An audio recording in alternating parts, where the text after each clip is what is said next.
अस्सलामुअलैकुम, आप देख रहे हैं समा। मैं हूं फवाद ज़ैदी और मैं हूं किरण आफ्ताब। कराची में जियो टीवी के मरकजी दफ्तर पर हमला हुआ। हेड ऑफिस का जो मरकजी मकाम है, जो इसकी इमारत है, इसके इस्तकबालिया के शीशे तोड़ दिए गए। मजीद बात होगी समा के नुमाइंदे मोहम्मद अली हफीज से। मोहम्मद अली हफीज, ये सारा मामला क्या हुआ? जी बिल्कुल, आइए चंडीगढ़ रोड पर जियो और जंग का दफ्तर है। यहाँ पर जो है एहतजाज किया जा रहा था। जियो के एक प्रोग्राम पर जो है एतराज़ था। मुजाहिरीन मुश्तैल हुए, उन्होंने जंग और जियो की इमारत में घुसने की कोशिश की, तोड़ फोड़ भी की। अब जो है इस इत्तला पर जो है पुलिस और रेंजर्स के जो है भाई नफरी यहाँ चंडीगढ़ रोड पर जियो बाहर मौजूद है, जबकि मुजाहिरीन भी मौजूद हैं। मुश्तैल हो गए मुजाहिरीन, जिन्होंने जंग और जियो के दफ्तर के अंदर जो है घुसने की कोशिश की, तोड़ फोड़ हुई। जो मरकजी दरवाज़ा था वहाँ पर जो है मरकजी गेट को तोड़ा गया। वाकई की इत्तला मिलते ही जो है पूरी मीडिया इंडस्ट्री में भी जो है वो जो है हलचल मच गई है। जो सहाफ़ी तंजीम है उन्होंने इस वाकई की मजम्मत की है, जबकि सियासी जमातें भी जो है मजम्मत करी हैं। इस वक्त जो है मुजाहिरीन जियो के जंग के दफ्तर के बाहर मौजूद हैं। पुलिस और रेंजर्स की भारी नफरी पहुँच गई है। जियो की इंतजामिया जो है उससे ऑन बोर्ड हो गए सिक्योरिटी इदारे, जबकि जो मुजाहिरीन हैं वो कह रहे हैं जब तक उन माफ़ी नहीं मांगेगा ये इदारा, यहाँ के लोग वो मुजाहिरा जारी रखेंगे। इस वक्त भी मुजाहिरीन मौजूद हैं। अब देखना ही है कुछ देर में किस तरह ये मसला जो है वो हल होता है। जी बहुत शुक्रिया मोहम्मद अली हफीज, आपने इस सिलसिले में अपडेट किया। डस्का का ताज़ियती दौरा सियासी जलसा बन गया। मुतासरीन के घर जाने के बजाय मरियम नवाज ने उन्हें ही जलसे में बुलवा लिया और दावा करती रहीं कि अगर गोलियां चलने का खदशा होता तो ये नशिस्त खुद ही छोड़ देती। मैं उनकी जो फैमिलीज़ हैं, उनके वालिदैन हैं, मैं उनसे इजहार अफसोस भी करती हूँ, इजहार हमदर्दी भी करती हूँ और इंशाअल्लाह मैं उनके घरों में भी जाऊँ। कल से शोर था कि मरियम नवाज आज मरने वालों से ताज़ियत के लिए डस्का जाएंगी, मगर ये क्या हुआ? वो डस्का गई तो सही, मगर ये ताज़ियती दौरा यहाँ पहुँचकर सियासी जलसा बन गया।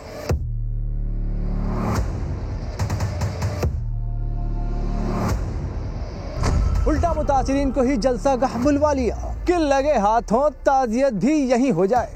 उसके वालिद शौकत भट्ट साहब मेरे साथ खड़े हैं। हम सब मिलकर इनके साथ दिली सदमे और अफसोस का इजहार करते हैं।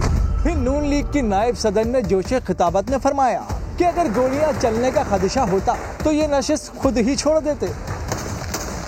अगर मुझे ये पता होता कि ये डस्का की सीट की खातिर 2 कीमती मेरे बच्चों की जानें ले लेंगे तो यकीन करो कि मुस्लिम लीग नून नवाज शरीफ के सर का सदका वो सीटें मुफ्त में इनको दे देती। और दूसरी जानिब जलसे के मुंतज़मीन इस दौरान भी लीगी तराने बजाते रहे।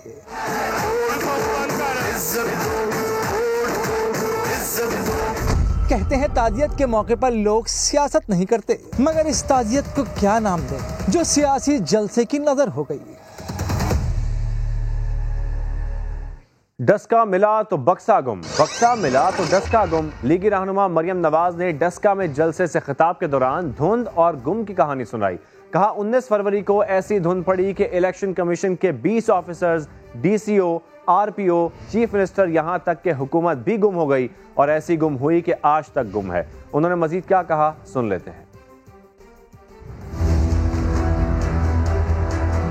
धुंध भी बड़ी समझदार है, देख देख के आती है कि कौन से पोलिंग स्टेशन पे आना है, कौन से पोलिंग स्टेशन पे नहीं आना। धुंध बहुत थी, इसलिए पता नहीं चला डस्का किधर है और बक्सा किधर है। डस्का मिला तो बक्सा गुम, बक्सा मिला तो डस्का गुम। पता चला कि उस धुंध में इलेक्शन कमीशन के 20 ऑफिसर्स भी गुम, DCO भी गुम, RPO भी गुम, पुलिस भी गुम, चीफ मिनिस्टर भी गुम, हुकूमत भी गुम। और ऐसी धुंध पड़ी 19 तारीख को कि ना सिर्फ ये उस दिन गुम हुए बल्कि अभी तक गुम है। क्या धुंध में मोबाइल फोन्स भी बंद हो जाते हैं? चीफ सेक्रेटरी साहब भी फोन बंद करके सो गए। डस्का मरीख पे तो नहीं है ना, डस्का खला में तो नहीं है ना। खला का पता है ना, खला में कौन होता है? ये धुंध है, ये डस्का है और ये इमरान खान अवाम का वोट चोरी करते हुए पकड़ा गया। डस्का में मरियम नवाज ने हुकूमत पर तनकीद के लिए पार्टी गर्ल का अंदाज अपना लिया। ये हमारी कार है, ये धुंध है और ये हमें, ये डस्का है और ये हमारी पार्टी हो रही है और ये इमरान खान अवाम का वोट करते हुए रंगे हाथों पकड़ा गया। धुंध है, डस्का है, इमरान खान रंगे हाथों पकड़ा गया है। डस्का, जहां 2 रोज पहले ज़िमनी इंतखाबात के दौरान फायरिंग के मुकदमे में नामजद मुलजिम हमजा भट्ट पकड़ा गया। 2 मुलजिमान ताहाल फरार हैं। 2 ने गिरफ्तारी से बचने के लिए पहले ही जमानत करा ली है। 19 फरवरी को हल्का NA 75 डस्का गोविंद के पोलिंग स्टेशन पर फायरिंग की गई थी, जिसमें 2 सियासी कारकुन जाँ बहक हुए थे और 7 अफराद जख्मी हो गए थे। फायरिंग के बाद मुलजिमान मौके से फरार हो गए। थाना पुलिस ने 5 नामजद और 6 नामालूम मुलजिमान के खिलाफ मुकदमा दर्ज कर रखा था। ऐसे में नून लीग की नायब सदर मरियम नवाज का कहना है कि बदतरीन रियासती दहशतगर्दी के बावजूद तहरीक इंसाफ हार गई। PTI अरकान असम्बली को आवाम का गम गुस्सा नजर आ रहा है। अब वो अपने लिए नए ठिकाने तलाश कर रहे हैं। बहुत जल्द इनका शिराजा बिखर जाएगा। जहाँ पर अवाम की और वोट की बात आती है वहाँ ये फेल होते हैं। जहाँ गुंडागर्दी और बदमाशी की बात आती है वहाँ पर ये लोग सबसे आगे होते हैं। नौशहरा से हार गए, जलीलाबाद से हार गए, प्रिजाइडिंग ऑफिसर्स को अगवा कर लिया। ना डस्का का पता चला, ना बक्से का पता चला। 361 पोलिंग स्टेशंस में से ये 20 पोलिंग स्टेशन भी थे जिनके लोगों ने गायब होना था। खुल के ये लोग सामने आ गए। रियासती बदतरीन दहशतगर्दी के बावजूद ये पूरी तरह वहां से हारे। अगर मुझे ये पता होता कि इन्होंने 2 जाने नाहक ले लेनी है सिर्फ अपनी सीट की खातिर, तो मुस्लिम लीग नून डस्का की सीट वैसे ही इनको दे। अवाम ने जो फैसला इस वोट चोर हुकूमत के खिलाफ दिया है, सबसे पहले उस फैसले का इनके MNAs और MPAs को पता। तो वो अपने अपने मस्कन ढूंढ रहे हैं इधर उधर और अपने आप अपने पॉलिटिकल फ्यूचर जो है सिक्योर कर रहे हैं। बहुत जल्दी इनका शिराजा बिखरेगा। तो मरियम नवाज डस्का में जा बहक अफराद के घर क्यों नहीं गई? समा ने पता लगा लिया। गुज़िश्ता रोज़ मरियम नवाज ने राना सनाउल्लाह को इंतजामात करने की हिदायत की थी, लेकिन राना सनाउल्लाह ने कहा कि वहाँ कुछ मसाइल हैं, बात करने की कोशिश करते हैं। क्या बात नहीं हो सकी? मामला तय नहीं पा सके? राना साहब वो कल मेरे ख्याल डस्का चलते हैं और आप जरा काइंडली इंस्ट्रक्शंस दे दें कि 2-2.5 दिन के अंदर नौशीन की जगह पे जमा कर दें। हम उस बच्चे के घर पहले जाएंगे जो बच्चा ऊँट के गाँव से 20 और वहाँ पे दोनों पार्टियों की आपस में कोई अदावत का भी इशू है। हाँ, कोई ऐसी सूरत करते हैं उनसे बात करते हैं। ज़िमनी इंतखाबात में हुक्मरान जमात की हार। पाकिस्तान तहरीक इंसाफ के रहनुमा MNA राजा रियाज अपनी ही पार्टी पर बरस पड़े। समा से गुफ्तगू में क्या कहा, आइए आपको सुनवा देते हैं। हमेशा इमरान खान साहब वज़ीर आज़म पाकिस्तान के हर मीटिंग में उनके ये गोश गुजारा है कि ये महंगाई जो है इसको जब तक हमने इस पर कंट्रोल ना किया हमारी पोजीशन ख़राब हो रही है PTI की। और ये जो कल इलेक्शन हुए हैं इसमें भी बहुत बड़ी वजह जो है वो महंगाई है। लेकिन महंगाई और गवर्नेंस के हवाले से बहुत से इशू हैं, खदशात हैं। जब तक उनको एड्रेस ना किया हमारी पोजीशन जो है वो बेहतर नहीं होगी। वज़ीर आला पंजाब साहब जो हैं वो अपनी तरफ से पूरी कोशिश कर रहे हैं, लेकिन मामलात इतने बिगड़े हुए हैं, उस लेवल पे वज़ीर आला से ब्यूरोक्रेसी ताउन नहीं कर रही जिस लेवल पे करना चाहिए। इस वजह से बेशुमार मसाइल हैं। एक और इलेक्शन, एक बार फिर दंगा फसाद। थरपारकर के इलाके छाछरों में NA 221 में ज़िमनी इंतखाब के दौरान एक पोलिंग स्टेशन को आग लगा दी गई। बैलेट बॉक्स जल गए, तहम बैलेट पेपर्स बच गए। 2 घंटे तक पोलिंग रुकी रही। पुलिस और रेंजर्स ने मौके पर पहुंचकर 3 अफराद को गिरफ्तार किया। पीपल्स पार्टी और GDA ने एक दूसरे पर इल्जामात लगा दिए। थरपारकर की तहसील दाहली में नामालूम अफराद का हमला। NA 221 में कैसरार समूह के पोलिंग स्टेशन में घुसकर तोड़ फोड़ की गई और फिर आग लगा दी। बैलेट बॉक्सेस जल गए। पीपल्स पार्टी के उम्मीदवार अमीर अली शाह ने मुखालिफिन पर इल्जाम लगा दिया। NA 221 पे वहाँ हमारे छाछरों में गांव है केसरान, वहाँ के पोलिंग स्टेशन को आग लगा दी है, जिसमें बॉक्सेस और स्टाफ का बाकी सामान, बैलेट पेपर्स बच गए, बाकी सब सामान जल गया है। SSP हसन सरदार के मुताबिक इब्तिदाई मालूमात कहती हैं आग हादसाती तौर पर लगी। रेंजर्स और पुलिस की भारी नफरी ने मौके पर सूरत हाल संभाल ली और 3 अफराद को गिरफ्तार भी कर लिया। 2 घंटे बाद मुतासरा पोलिंग स्टेशन पर वोटिंग दोबारा शुरू हुई। पीपल्स पार्टी के सेनेटर ताज हैदर ने इलेक्शन कमिश्नर को शिकायती खत भी लिख दिया।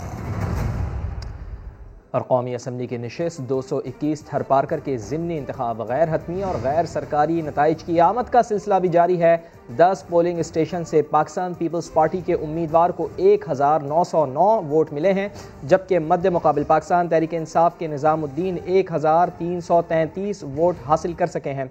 इस पर मजीद बात करेंगे। समग्र नुमाइंदे रफ़ीक़ुर रहमान हमारे साथ मौजूद हैं।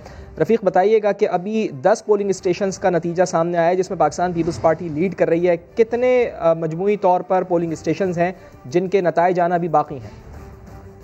जी बिल्कुल, थरपारकर जिले के 221 पर आज इलेक्शन हुई है और पोलिंग का अमल मुकम्मल होने के बाद गैर हतमी और गैर सरकारी नताइज आने का सिलसिला शुरू हुआ है। 10 पोलिंग स्टेशनों का नतीजा सामने आया है जिसमें पीपल्स पार्टी के पीर अमीर अली शाह जिलानी 1909 वोट लेकर पहले नंबर पे है, जबकि पाकिस्तान तहरीक इंसाफ का निजामुद्दीन रामो 1333 दूसरे नंबर पे है और टोटल पोलिंग स्टेशन 318 है। जी बहुत शुक्रिया आपका।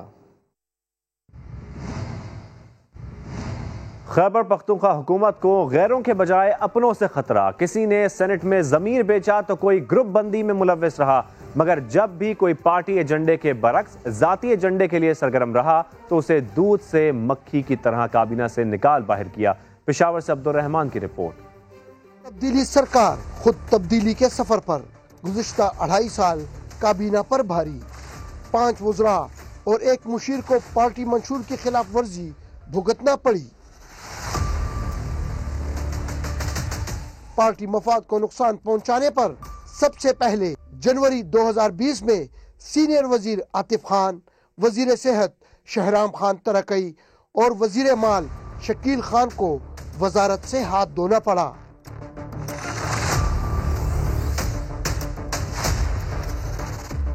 गुज़िश्ता साल 13 जुलाई को मुशीर इत्तलात अजमल वजीर पर मुबैना करप्शन का इल्ज़ाम लगा तो इन्हें भी मुशीर इत्तलात के ओहदे से हटाया गया।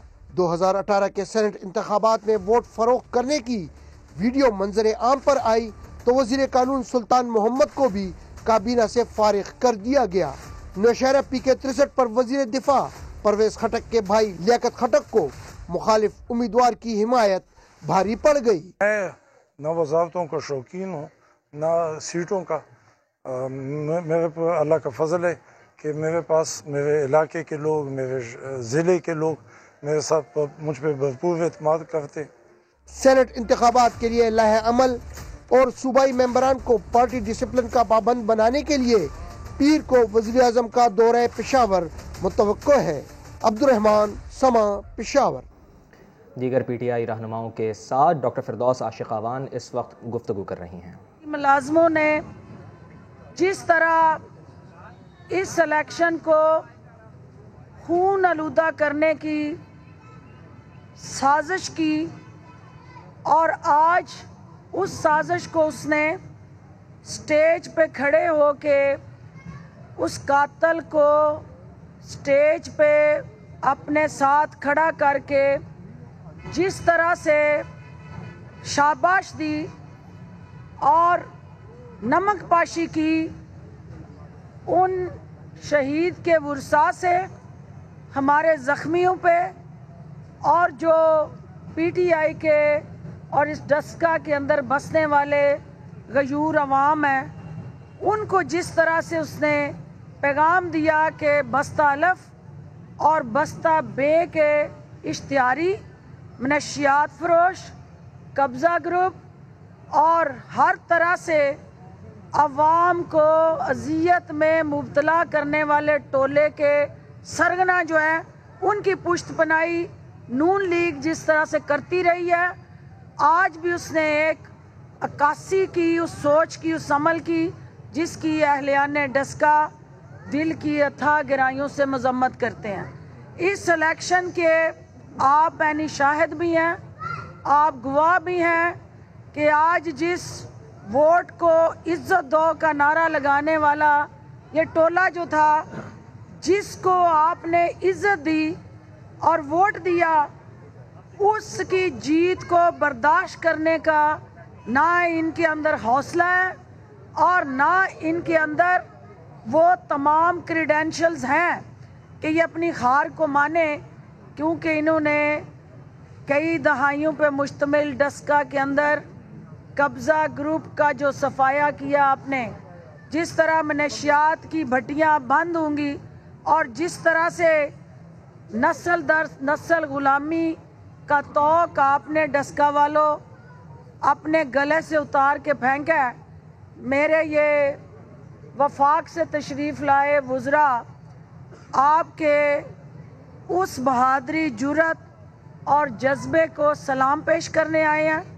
मैं चाहती हूँ कि ये आपसे बात करें, उसके बाद सवालात का जवाब जो है वो हम देंगे। अली असजद मल्ली साहब इस सिलेक्शन के हवाले से तफसीली बात करेंगे और हम इस सिलेक्शन के साथ जुड़ी वो तमाम तलख हकीकतें जो गुमराह कुन प्रोपेगेंडा, बेबुनियाद इल्ज़ामात और चोर मचाए शोर, वो आज आपने चोरी और सीना जोरी की जिस हकीकी तस्वीर को जलसे के अंदर देखा, उस तमाम वाक़यात के साथ जुड़ा जो आज हमारे साथी यहाँ तशरीफ़ लाए हैं।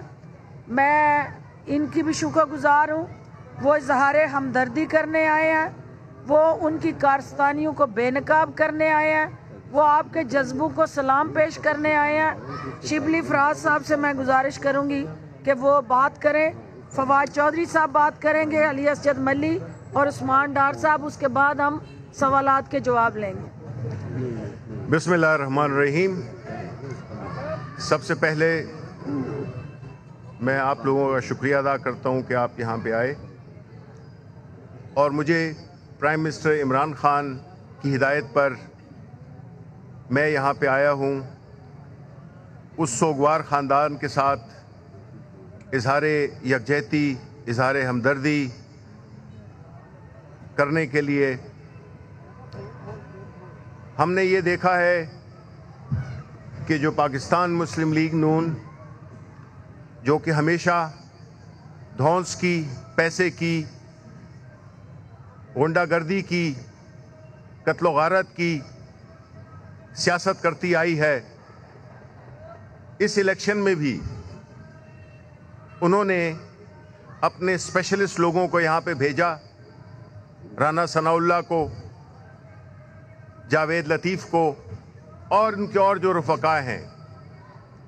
और आज जब हम उनकी तकरीर सुन रहे थे तो उनकी जो मगरमच्छ के आंसू जो बह रहे थे, तो हमें बेसाख्ता मॉडल टाउन का वाक़या याद आना चाहिए, जिसमें कि ख़वातीन पे गोलियां बरसाई गईं, बच्चों पे गोलियां बरसाई गईं और उसके जो मरकज़ी किरदार थे राना सनाउल्लाह, वो यहाँ पे मौजूद थे और उनकी पैटर्नेज के अंदर, उनकी सरबराही में ये सारा जो जाने गईं, उसमें इलेक्शन को आलूदा करने के लिए, खून आलूदा करने के लिए, लोगों को डराने के लिए, धमकाने के लिए उन्होंने ये इक़दामात किए।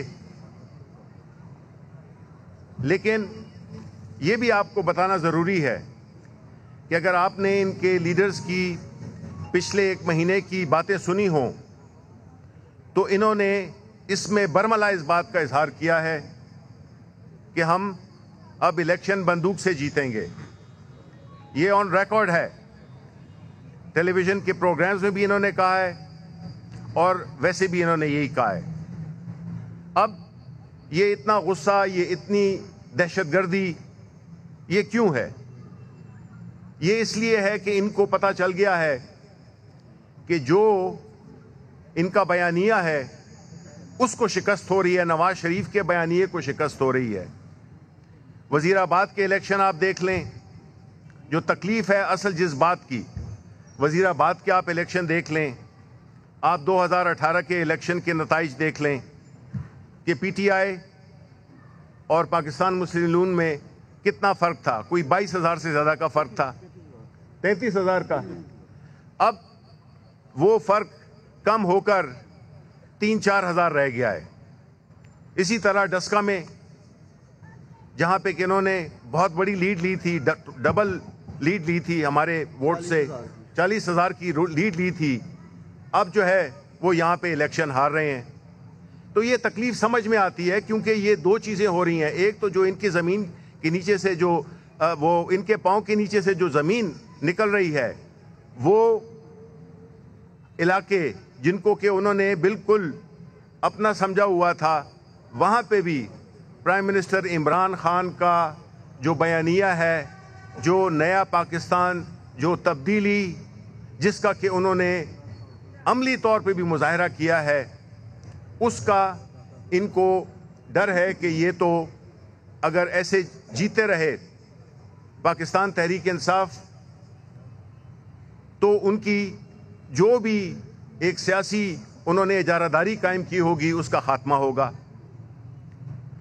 आखिर में मैं ये बता देना चाहता हूँ कि हमारी पार्टी, हमारे वज़ीर आज़म जिस सफ़र पर वो रवाना हैं और जिस काफ़िले की सरबराही वो कर रहे हैं इस मुल्क को तब्दील करने के लिए, जहाँ पे पैसे की सियासत, जहाँ पे धौंस की सियासत का ख़ात्मा होने वाला है, कई जगहों पे तो ख़ात्मा हो गया है, और जो रही जगह हैं इंशाअल्लाह हम सेनेट के इंतखाबात में भी ये वाज़े कर देना चाहते हैं कि जिस तरह से अपोजिशन ने एक मुनाफिकाना रवैया अख्तियार किया है, जिसमें कि उन्होंने जो ओपन ट्रांसपेरेंट वोटिंग के ख़िलाफ़ जो उन्होंने इकट्ठ किया है, ये सारे वही लोग हैं जिन्होंने के ज़मीर ख़रीदे, जिन्होंने के वोट ख़रीदे और वोट बेचे। इस वजह से जो प्राइम मिनिस्टर इमरान खान जिस साबित कदमी के साथ और अकेले, ये सारे एक तरफ जो कि प्राइम मिनिस्टर साहब ने कहा भी था कि ये देखना ये सारे चोर इकट्ठे हो जाएंगे, ये सारे इकट्ठे हैं, और एक इमरान खान जो कि मुस्तहकम, मजबूत, न किसी से डरने वाला न किसी से दबने वाला, वो इस सफ़र पे पूरी तरह से पूरी अहलियत के साथ पूरी कौम को लीड कर रहा है। और इंशाअल्लाह ताला हम ये देखेंगे वो दिन भी जिस तरह के उन्होंने इलेक्ट्रॉनिक वोटिंग, वो इसीलिए कि इंतखाबात शफाफ हों और बाद में धांधली का रोग ना बनाया जाए। इसी तरह गैर मुल्की हमारे पाकिस्तानी जो गैर मुल्क में हैं उनके लिए भी वोटिंग, तो प्राइम मिनिस्टर जो के लिए भी इंतज़ामात और कानून साजी कर रहे हैं हम, ताकि वो लोग जो कि इस मुल्क के लिए अपनी तरसीलात भेजते हैं वो भी इस अमल का हिस्सा बने और इंतखाबात भी बड़े शफाफ तरीके से हों। तो वो पार्टी, वो वज़ीर आज़म जो कि इस मुल्क में शफाफियत लाना चाहता है, ये सारे उसके मुखालिफ खड़े हुए हैं।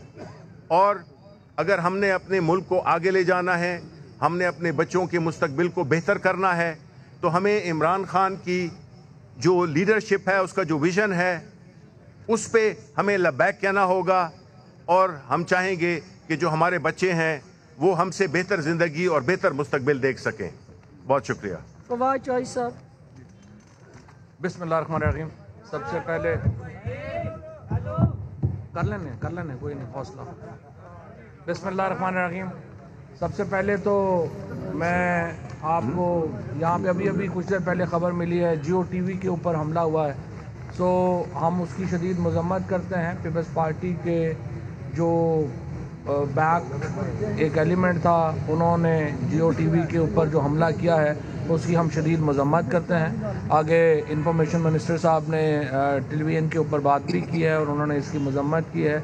इख्तलाफ किसी से भी हो सकता है, लेकिन इसका मतलब ये नहीं कि अब अगर हर आदमी 200-400 बंदे इकट्ठे करके हमले करने शुरू कर देगा तो यहाँ तो फिर मीडिया जो है वो तो चल ही नहीं सकता। लिहाजा इसके ऊपर हम ऑन रिकॉर्ड हैं, इसकी हम शदीद मज़म्मत करते हैं। और कराची पुलिस को मैं ये कहूँगा कि वो फौरी तौर के ऊपर उन लोगों के ख़िलाफ़ जो है वो कार्रवाई करे। दूसरी बात, आज मरियम नवाज़ की प्रेस कॉन्फ्रेंस, देखिए, मरियम नवाज साहिबा से हसरत ही है हमें कि वो कोई सच भी बोल दें ज़िंदगी में। कैलिबरी फॉन्ट से वो शुरू होती ख़त्म होती हैं और शुरू होती हैं कि मेरी लंदन तो क्या पाकिस्तान में भी कोई जायदाद नहीं। उसके बाद हमें पता चलता है कि कैलिबरी फॉन्ट जो ईजाद भी नहीं हुई थी उस दौर में, उन्होंने उसके ऊपर अपना एफिडेविट लिख के तो वो मलकियत जो है वो ट्रांसफ़र करवा ली एवनफील्ड एवेन्यू अपार्टमेंट्स की अपने नाम के ऊपर। सो मरियम साहिबा को जो एक मलका हासिल है झूठ बोलने में, और जिस कदर वो जज्बात में भी, अगरचे उनके चेहरे से अब तासुरात जो हैं वो नहीं आते, लेकिन उसकी वजूहात जो हैं वो ये है कि उनमें कॉन्फिडेंस बड़ा बढ़ गया। यहाँ पे भी आके इन्होंने जो गुफ्तगू की है, पहली बात तो यह है कि देखिए 3 कल इलेक्शन हुए पाकिस्तान में, नौशहरा में और वज़ीराबाद में, जहाँ पे अपोजिशन जीती वहाँ पे इलेक्शन फ्री एंड फेयर थे। डस्का जहाँ पे पीटीआई जीती है वहाँ इलेक्शन में धांधली हो गई है। यानी मीठा मीठा हक और कड़वा कड़वा थू। ये तो कोई बात ना हुई कि जो इलेक्शन आपके हक में नतीजा चला गया वो आप कह दें कि जी वो इलेक्शन तो साफ हुए हैं, जिसमें आप हार जाएं आप कहें कि वो इलेक्शन जो है वो ख़राब हुए हैं और उसमें धांधली हुई है। मैं ये समझता हूँ इलेक्शन कमीशन से अली असजद ने, उस्मान डार ने बड़ा वाज़े इन्होंने मौक़िफ़ लिया है। इलेक्शन कमीशन को इंतखाबात का फौरी तौर के ऊपर ऐलान करना चाहिए। अगरचे इलेक्शन कमीशन का हम जो भी हुक्म है बतौर हुकूमत हम उसको मानने के पाबंद हैं और इलेक्शन कमीशन का हुक्म आखिरी हुक्म होगा। लेकिन देखिए ये मामला के आपके नतीजे, मैं ख़ुद जब इलेक्शन में यहाँ पे डॉक्टर साहिबा बैठी हैं, इनके तवस्सुत से चीफ मिनिस्टर पंजाब को और पंजाब हुकूमत को भी ये मुबारकबाद देना चाहूँगा। देखिए, हमने ज़मीनी इलेक्शन जब लड़ा 2016 में, मेरी हर यूनियन काउंसिल के अंदर कम अज़ कम एक हफ्ते में कम अज़ कम 50-60 करोड़ रुपया खर्च किया गया। मरियम बीबी की वालदा, अल्लाह उनको जन्नत नसीब करे, कलसूम बीबी जब इलेक्शन लड़ी थी, एक हल्के के अंदर तकरीबन 3 अरब रुपया खर्च कर दिया गया बगैर किसी ऑडिट के, बगैर किसी के। यहाँ पे पंजाब हुकूमत बिल्कुल गैर जानबदार रही है। हमारे यूनियन काउंसिल्स के अंदर हर MNA MPA जो हैं वो घुसे हुए थे, पैसे लग रहे थे। खुद मेरा इलेक्शन रिजल्ट अगले दिन जो है 4:30 बजे तक सुबह नहीं आया। यहाँ पे इलेक्शन में अगर धांधली का इल्ज़ाम लगाना है वो तो हम लगाएं कि रात को 1 बजे मरियम नवाज़ ट्वीट करती हैं और कहती हैं कि हम इलेक्शन जीत गए। तो आपके पास क्या निज़ाम है? इलेक्शन कमीशन के पास ऐसा निज़ाम नहीं था। आपने अपनी जीत जो है वो 1 बजे रात को अनाउंस कर दी और फिर ये कह रहे हैं कि 20 लोग, क्या हम लोग मार्च में रहते हैं, मरीख पे रहते हैं, हमें नहीं पता कि यहाँ पे धुंध वाकई पड़ती है, हमें नहीं पता कि यहाँ पर जहाज़ नहीं उतर सकते। हम लोगों को ये जो यहाँ के हम वसनीक हैं, हम यहाँ रहने वाले लोग हैं, यहाँ पे ये एक हकीकत है। और जहाँ पे जो हमारे रिटर्निंग ऑफिसर्स हैं, अल्टीमेटली फ़ैसला जो है वो तो इलेक्शन कमीशन ने करना है। अगर उन्होंने 7:45 के ऊपर या 8 बजे आपको अपने फॉर्म्स जो हैं वो व्हाट्सएप कर दिए हैं और अगर अगले दिन उनका नताइज में फ़र्क नहीं है, तो मैं ये समझता हूँ कि ये हल्के के लिए अहम है कि उसकी नुमाइंदगी को रोका ना जाए। अली असजद मल्ली यहाँ से वाज़े तौर के ऊपर इलेक्शन जीत चुके हैं और उनका नोटिफिकेशन किया जाना अज़ हद अहम है। दूसरी बात, आज हम इसलिए कोई जश्न नहीं मना रहे क्योंकि हमारे कारकुन शहीद हुए हैं। हम PMLN वालों की तरह ये तो नहीं कर सकते कि वहाँ पे आई मरियम बीबी, आपने देखा कि वहाँ पे किस तरह से जश्न मनाया गया, वहाँ पे ढोल ढमके तराने किए गए। लेकिन हम लोग दिल रखने वाले लोग हैं, हम अपने जो ख़ानदान है हमारा, हम उसके साथ खड़े हैं। और इसीलिए जिस तरह से अभी इंफॉर्मेशन में शब्बी फराज साहब बता रहे थे, हम रिफॉर्म की बात करते हैं, हम इस्लाहात की बात करते हैं। जब हम सेनेट के इलेक्शन में कहते हैं कि भाई धांधली हो रही है, लोग एक दूसरे को, अब तो वीडियोज़ आ गई हैं सामने, आपने वो चेहरे देख लिए सारे, पैसे जो है वो एक खातून को तो यकीन ही नहीं आ रहा है इतने पैसे आ रहे हैं, वो सामने बैठी उनकी दतियाँ गिन रही है। अब ये अब प्रैक्टिस ख़त्म करना चाहते हैं। हम कहते हैं इलेक्शन ओपन करें, आप उसके भी खिलाफ हैं। हमने पूरा इलेक्शन रिफॉर्म का बिल पेश किया है जिसमें हम ये कहते हैं कि जो वोटिंग है उसको इलेक्ट्रॉनिक कर दिया जाए ताकि वोट जब कास्ट हो तो आपको उसी वक्त पता चल जाएगा, गिनने वाला मामला ही ख़त्म हो जाएगा। और इंशाल्लाह ministry of science and technology वज़ीर-ए-आज़म साहब की हदायत के मुताबिक नेशनल इंस्टीट्यूट ऑफ इलेक्ट्रॉनिक्स के साथ, नस्ट के साथ और जो कॉमसेट्स है उसके साथ मिलके हमने ये इलेक्शन कमीशन को हम ये ऑफर करने जा रहे हैं कि हमने ये सारी टेक्नोलॉजी क्रिएट कर ली है इलेक्ट्रॉनिक वोट की। तो आप जो है अगले इलेक्शन इलेक्ट्रॉनिक वोट के ज़रिए कराएं ताकि आपके ये मसाइल जो हैं ये ख़त्म हो जाएं। और मेरी नज़र में अली असजद मली साहब का ये इलेक्शन बिल्कुल उसी तरह साफ़ और शफाफ है जिस तरह नौशहरा का इलेक्शन साफ़ और शफाफ है, जिस तरह वज़ीराबाद का इलेक्शन साफ़ और शफाफ है, जिस तरह कराची के इलेक्शन सही हुए हैं। हम में और उनमें फ़र्क क्या है? हम जो इलेक्शन हो रहे हैं, जो इलेक्शन कमीशन के ज़ेर एहतमाम हो रहे हैं, हम इलेक्शन हारे हैं। कराची में भी हम इलेक्शन हारे हैं, नौशहरा में हारे हैं। हमने तो नहीं वहाँ पे गले फाड़ फाड़ के कह दिया कि धांधली हुई है, हम नताइज मान रहे हैं। ये फ़र्क होता है एक जमहूरी जमात में और एक गैर जमहूरी आमर की जो गोद में पली हुई जमात है उसमें। तो इंशाअल्लाह ताला आप देखेंगे, हम आज तो यहाँ पे चूँकि फातिहा के लिए आए हैं, अगले हफ्ते इंशाअल्लाह हम जशन मली साहब के साथ यहाँ की सियालकोट की लीडरशिप के साथ जश्न मनाने आएंगे और आपके साथ होंगे। बहुत शुक्रिया अली मली साहब। अली ये दे दें एक, नहीं पहले मली साहब, अली असद मली साहब चूँकि ये इलेक्शन जीत चुके हैं और हमें आपके जज्बात का अंदाज़ा है अवाम की नज़र, क्योंकि मली MNA है। अली असद मली साहब का शान शयान इंशाल्लाह जश्न होगा। हमारे कारकुनान जो इस वक्त ये तवक्को लगा के बैठे हैं कि हम वो जश्न मना क्यों नहीं रहे, तो हम उस रिज़ल्ट के डिक्लेयर करने का इंतज़ार है। जो ही डिक्लेयर होता है तो इंशाल्लाह हम आपके जज्बात एहसासात की नुमाइंदगी करते हुए नौजवानों के नौजवान नुमाइंदे को वो इज्जत और तौकीर जो आपने दी है, पार्टी उसको सेलिब्रेट करेगी। अली असद मली साहब। बिस्मिल्लाहिर्रहमानिर्रहीम। MNA इलेक्ट जी MNA इलेक्ट इंशाल्लाह। Thank you sir. सबसे पहले जो मेरे दोस्त आए हैं और साथी आए हैं इस्लामाबाद से, प्राइम मिनिस्टर साहब ने जिनको भेजा है, मैं वज़ीर आज़म साहब का, शिबली फराज साहब का और जोई फवाद साहब का शुक्रिया अदा करता हूँ। बाकी तो हमारे सियालकोट के मेहरबान हैं सारे यहाँ पे, ये यहाँ पे आए हैं। कल मरियम साहिबा ने और आज भी मरियम साहिबा ने डस्का को ही फोकस किया हुआ था। मैंने कल भी वीडियो अपलोड की। आज के दो तीन जवाब मैं सिर्फ दूंगा और फिर मेरे भाई जो हैं ज़मान साहब वो आपको बताएंगे कि कत्ल का असल वकूआ क्या है। सबसे पहले मरियम ने कहा कि जी ये जो कैंडिडेट हैं अली असद मली, ये अपने गांव से 300 वोटों से हारे। मरियम बीबी, हम 1947 से कभी अपने गांव से नहीं हारे। 1947 से हम कभी अपने गांव से नहीं हारे। मेरी 1000 वोटों से ऊपर की लीड है अपने गांव से। प्लीज इलेक्शन कमीशन से जाके पता करें। जहां पे आप इलेक्शन कमीशन में कह रही हैं आपको पूरा एतमाद है ना, हमें भी उन पे एतमाद है। प्लीज अपने वहां पे चेक करें। दूसरी बात, मैं शदीद मजम्मत करता हूं डस्का के शहर की तरफ से, डस्का तहसील की तरफ से, जो उन्होंने भट्ट साहब को साथ खड़ा करके, उसका बेटा फौत हुआ है, हमें उसका बड़ा अफसोस है, हम उसकी भी ताज़ियत करते हैं। और साथ आप तराने आपने बजाए हैं, आपने ढोल बजाए हैं, आपने गाने गाए हैं, डांस किए हैं, कि हम इसकी शदीद मजम्मत करते हैं। हमने अभी तक सेलिब्रेशन इसलिए नहीं की, मुझे हज़ारों लाखों लोगों की कॉलें आई हैं, क्योंकि हमारा एक भाई शहीद हुआ, उसको ब्रूटली मर्डर किया गया है, कत्ल किया गया है। ये मेरा भाई अभी आपको बताएगा। जो लोग जिनको वो कह रहे हैं ना, जो गुल्लू भट्ट जिन्होंने मारा है, ये मैं अभी प्रेस को देने लगा हूँ। इनके तमाम जो नाम लिए हैं ना मोहतरमा ने, ये तमाम कागज पुलिस के रिकॉर्ड हैं, इनके गुल्लू भट्टों के रिकॉर्ड है जिनको कह रही हैं कि आज़ाद किए जाएं। ये मेहरबानी करके प्रेस जो है ये पुलिस से चेक करे कि कहीं मैं झूठे आपको रिकॉर्ड तो नहीं दे रहा। आपको पता लग जाएगा कि ये पेशावर मुल्ज़म है, पेशावर मुल्ज़म है। अल्लाह का करम हुआ है, ये सीट PTI जीती है, इमरान खान साहब जीते हैं। जल्द इंशाल्लाह हम पार्लियामेंट में डस्का की नुमाइंदगी करेंगे इंशाल्लाह।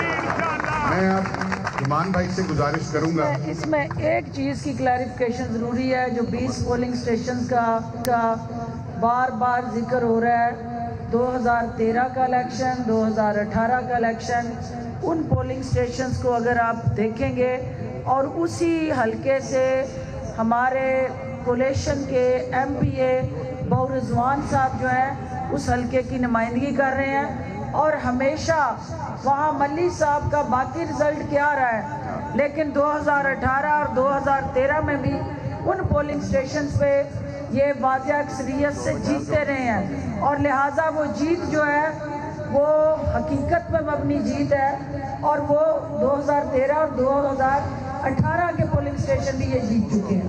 जी, मैं माइक देने के लिए कमर भाई को मैं एक बात ऐड कर दूँ। पिछली दफा भी पीटीआई यहाँ से जीती थी, हम आपस में स्प्लिट हो गए थे। जो बार बार बात करती है ना लीड की, इस दफा हम सारे पीटीआई इकट्ठी थी। पिछली दफा हमारा एग्रीगेट 21,000 वोट पीटीआई से ज्यादा थे। अब आप देख लें, हमारे साथ म्यो बरादरी हमारे साथ थी, चौधरी म्यो साहब हमारे साथ थे, वहीद म्यो साहब, अमानुल्ला अवान साहब हमारे साथ थे। इन दोनों ने 14 हज़ार वोट आज़ाद लिए थे। बाउर रजवान साहब एमपीए के जो कैंडिडेट और हमारे वजीर हैं वो भी हमारे साथ थे। ये 60,000 वोट बनता है जी। उस्मान खालिद साहब जो हमारे एमएनए, उन्होंने 55,000 वोट लिए थे, वो हमारे साथ थे। ये वाज़ेह अक्सरियत से जीते हैं, इनको होश नहीं आ रही। जियाउल्लाह खारा साहब ने 17,000 वोट आज़ाद लिए थे, वो भी हमारे साथ थे। इनकी पूरी शिकस्त हुई है जो हजम नहीं हो रही। ये कमर भाई तारफ तो करा देना। ये भाई हैं जी, हमारे माजिद शहीद के सगे भाई हैं, हाफिज माजिद साहब खुद भी जख्मी हैं और ये भी जख्मी है। 3 भाई हैं, तीनों जख्मी हैं। क्योंकि उन्होंने आज ये बेहुदा हरकत की, उनके वालिद को ला के झूठ बुलवाया, अल्लाह माफ़ी दे। उन्होंने कहा मैं 6 के 6 बच्चे कत्ल करवा देता हूँ अपने। हमने इनसे रिक्वेस्ट की कि आप यहाँ आएँ और सच बताएं, और इसके बाद हम इनकी वालदा को भी मिलने जा रहे हैं।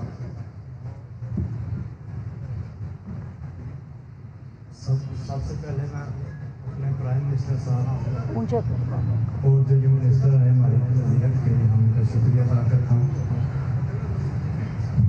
हम आता हूँ वाकई की तरफ।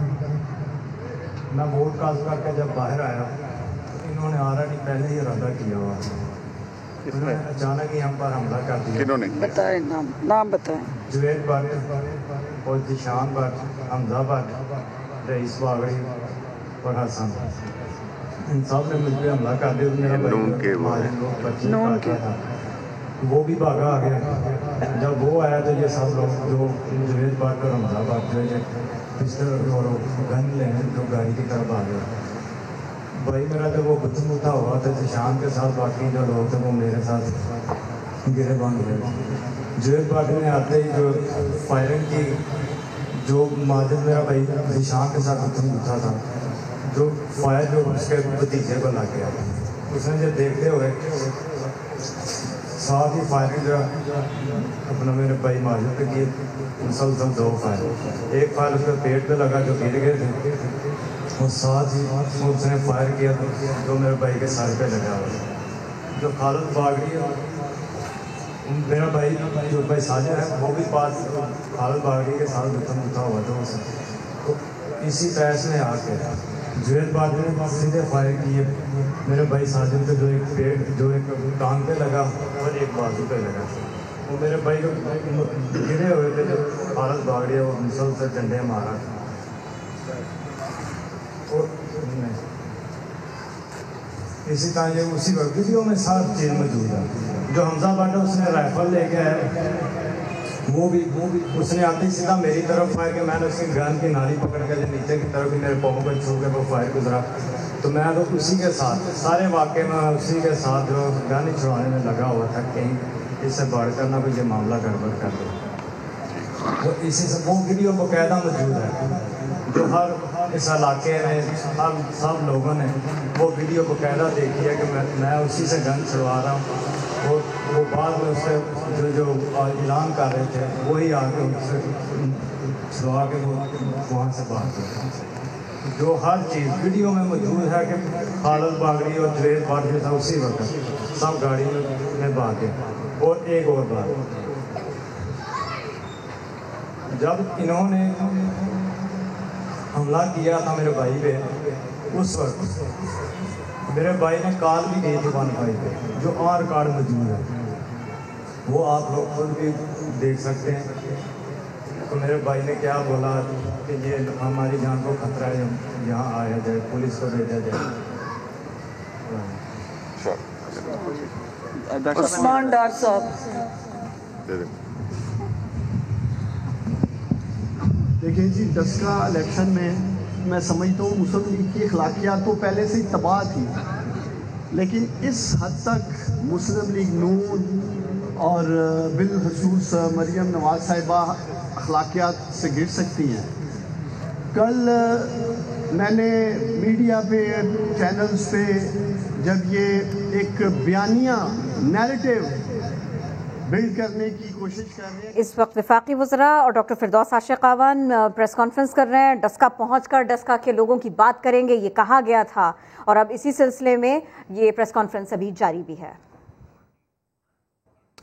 हुकूमत की इत्तेहादी लेकिन MQM की नीयत पर शक क्यों? GDA और PTI की सेनेट इंतखाबात से मुताल्लिक़ मुशावरत की अंदरूनी कहानी सामने आ गई है। असद उमर ने कहा कि MQM पाकिस्तान वालों का एक मुल्क नहीं, इसलिए वहाँ मसाइल हैं, एक मालिक नहीं है, इसलिए वहाँ मसाइल हैं। असद उमर की बात पर इजलास में क़हक़हे लग गए। आपको सुनवाते हैं कि क्या उनका कहना था।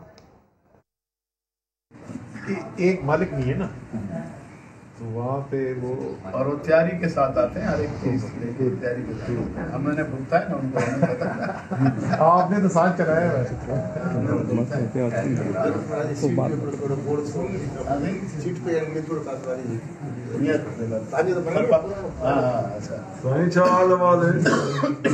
साहब की जिंदगी आसान। तो अंदरूनी कहानी सामने आई है। असद उमर ने कहा है कि MQM पाकिस्तान वालों का एक मालिक नहीं है, इसलिए वहाँ मसाइल हैं। और असद उमर ने जब ये बात की तो इजलास में क़हक़हे लग गए। समग्र नुमाइंदे संजय साधवानी हमारे साथ मौजूद हैं। संजय, क्यों कर कहना पड़ा असद उमर को ये? जी बिल्कुल, असद उमर आज GDA से सेनेट इलेक्शन के लिए हिमायत हासिल करने के लिए गए थे, तो वहां पर MQM का जब मौजू छिड़ा, जिस पर असद उमर ने कहा कि MQM पाकिस्तान वालों का मसला ये है कि उनका मालिक एक नहीं है, इसीलिए वहां पर मसाइल है और एक मौके पर वो कायम नहीं हो पाते। असद उमर ने जब ये बात की तो अरबाब गुलाम रहीम जो साबिक वजीर आला है, उन्होंने कहा कि वो बहुत तैयारी के साथ आते हैं, जिस पर असद उमर ने कहा बिल्कुल आपने तो हुकूमत के साथ उनको भुगता है, जब आपकी हुकूमत थी तब आपने उनके साथ कायम किया था। असद उमर की इस बात पर इजलास में कहके लग गए, क्योंकि ये इत्तेहादी हैं, सेनेट इलेक्शन भी सामने है, इत्तेहादी की नीयत पर शक होने लगे हैं। असद उमर का ये जुमला काफी माना खेद है कि MQM का मालिक कोई एक नहीं है, तो इसकी मतलब इसीलिए वहां पर मसाइल हैं। बहुत शुक्रिया आपका संजय साधवानी। एक ब्रेक के बाद दोबारा हाजिर होंगे हेडलाइंस के साथ। देखते रहिए समा।